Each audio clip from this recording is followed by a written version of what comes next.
اعوذ باللہ من الشیطان الرجیم بسم اللہ الرحمن الرحیم وَلَكُمْ فِيهَا جَمَالٌ حِينَ تُرِيحُونَ وَحِينَ تَسْرَحُونَ، اور تمہارے لیے ان چوپایوں میں جمال ہے، خوشنما منظر ہیں، لاتے ہو جب شام کو تم واپس اور لے جاتے ہو جب صبح کے وقت۔ وَاتَّحْمِلُوا أَثْقَالَكُمْ إِلَىٰ بَلَدٍ لَمْ تَكُونُوا بَالِغِيهِ إِلَّا بِشِقِّ الْأَنفُسِ إِنَّ رَبَّكُمْ لَرَءُوفٌ رَحِيمٌ۔ اٹھا لے جاتے ہیں بوجھ وہ چوپائے شہر کے ان مقامات تک کہ نہیں تھے تم وہاں اس شہر کے مقام تک وہ بوجھ پہنچانے والے، مگر مشقت اٹھا کر جسمانی۔ یقیناً تمہارا رب الرؤوف الرحیم ہے، بڑی شفقت کرنے والا، بڑا مہربان ہے۔ آیت نمبر 6 اور 7 کی ابھی تلاوت کی گئی آپ کے سامنے۔ آج ہم کریں گے 6 سے لے کر 11 تک کی تلاوت، 6 سے 11 تک۔ ابھی آپ کے سامنے 6 اور 7 پڑھی ہم نے۔ سورہ وہی ہے، سورہ النحل جو ہم نے کل شروع کی ہے۔ سورہ النحل مکی سورت ہے اور اس میں کل 128 آیات ہیں، 128 آیات ہیں۔ 16ویں سورت، 14واں پارہ، 16ویں سورت النحل، پارہ نمبر 14، اور آج ہم کر رہے ہیں آیت نمبر 6 سے 11 تک کی تلاوت اور اس کا ترجمہ۔ تو 10 اور 11 پہ ابھی ہم خاص امفیسس کریں گے۔ آیت نمبر 8، وَالْخِيلَ وَالْبِغَالَ وَالْحَمِيرَ لِتَرْكَبُوهَا وَزِينَةً وَيَخْلُقُ مَا لَا تَعْلَمُونَ۔ اللہ سبحانہ وتعالیٰ نے 7 نمبر آیت میں بتایا کہ تم اس بوجھ کو اٹھانے کے قابل نہیں تھے، لیکن ہم نے چوپائے دیے تم کو، چوپائے جو اس شہر سے ایک مقام سے دوسرے مقام تک تمہارا بوجھ اٹھاتے ہیں۔ تو تمہارا رب کیا ہوا؟ بڑی شفقت والا اور مہربان، اور گھوڑے اور خچر اور گدھے پیدا کیے۔ یہ دیکھیے، وَخِيلَ بِغَالًا وَحَمِيرًا لِتَرْكَبُوهَا، تاکہ سوار ہو جاؤ تم ان پر، اور ہے زینت تمہاری، اور کرتا ہے وہ خلق پیدا ایسی چیزیں جس کا تم کو معلوم نہیں۔ ایسی ایسی مخلوقات ہیں اللہ سبحانہ وتعالیٰ کی، اور وہ سب اللہ سبحانہ وتعالیٰ نے انسان کی خدمت کے لیے پیدا کی ہیں۔ کہیں نہ کہیں وہ انسان کی خدمت کر رہی ہیں، انسان کے لیے کچھ نہ کچھ فائدہ پہنچا رہی ہیں۔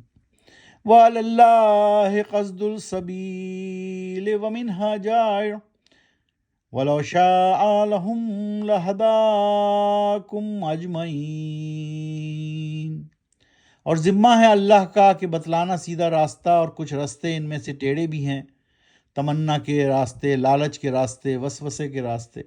اگر چاہتا وہ اللہ تو ہدایت دے دیتا اے نبی تمہارے ساتھ سب کو بھی۔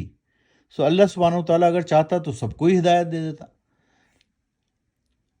آیت نمبر 10، هو الذی انزل من السماء ماء لکم منہ شراب ومنہ شجر فیہ تسیمون ينبت لكم به الزرع والزيتون والنخيل والعناب ومن كل الثمرات ان في ذلك لآيات لقوم يتفكرون۔ ابھی آپ کے سامنے آیت نمبر 10 اور 11 کی تلاوت کی گئی۔ ابھی ہم اس کے معنی دیکھتے ہیں، اور 10 اور 11 کے بارے میں ہم ایک بات کر رہے تھے کہ سنسیئر انٹینشن کے ساتھ اگر پڑھی جائے، اور تو یہ اور ایک باؤل رکھا جائے، اس میں پانی رکھا جائے، اور اس صورت کو سنسیئر انٹینشن کے ساتھ، پیئنگ فل اٹینشن، دعا کے طور پر پڑھا جائے، اللہ سے مانگا جائے، تو کیا ہوگا؟ تو اس قدر کراپ میں برکت ہوگی، انکریز ان کراپ، تو فصلوں میں بہترین فصل پیدا ہو سکتی ہے۔ اللہ سبحانہ وتعالیٰ نے یہ نسخہ کیمیا بھی قرآن شریف میں رکھا ہے۔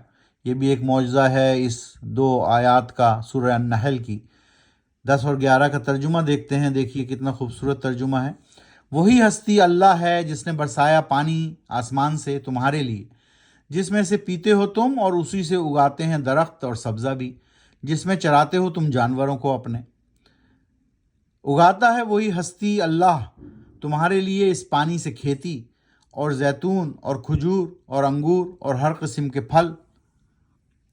یقیناً اس میں نشانیاں ہیں، علامتیں ہیں ان لوگوں کے لیے جو غور و فکر کرتے ہیں، نتیجہ حاصل کرنے کے لیے، عمل حاصل کرنے کے لیے، جو غور و فکر یتفکرون، جو فکر کرتے ہیں، جو غور و فکر کرتے ہیں اس بات پر کہ بھئی یہ کس طرح، آخر کیسے، کس طرح جو ہے یہ واٹر سائیکل ہے، اور کس طرح جو ہے یہ پانی سمندر سے اڑا بھاپ بن کر، اور پھر یہ جو ہے بارش کے طور پر واپس آیا، اور پھر اس میں کھیتی اور زیتون اور کھجور اور انگور، اللہ سبحانہ و تعالیٰ نے ہر چیز کھول کھول کر بتا دی اور سمجھا دی، اور خود یہ بھی بتا دیا کہ ہمارا فرض تھا کہ تم کو سیدھا راستہ دکھانا، آیت نمبر 9 میں بتایا، اور ذمہ ہے اللہ کا کہ بتلانا سیدھا راستہ، اور کچھ راستے ان میں ٹیڑھے بھی ہیں۔ ٹیڑھے راستے کیا ہیں؟ جیسے تمنا، لالچ، وسوسہ، حسد، یہ سب ٹیڑھے راستے ہیں، لیکن اللہ سبحانہ و تعالیٰ سیدھا راستہ دکھانا چاہتا ہے، ہدایت دینا چاہتا ہے انسان کو، تاکہ وہ سیدھے راستے پر چلیں، اللہ کے راستے پر چلیں۔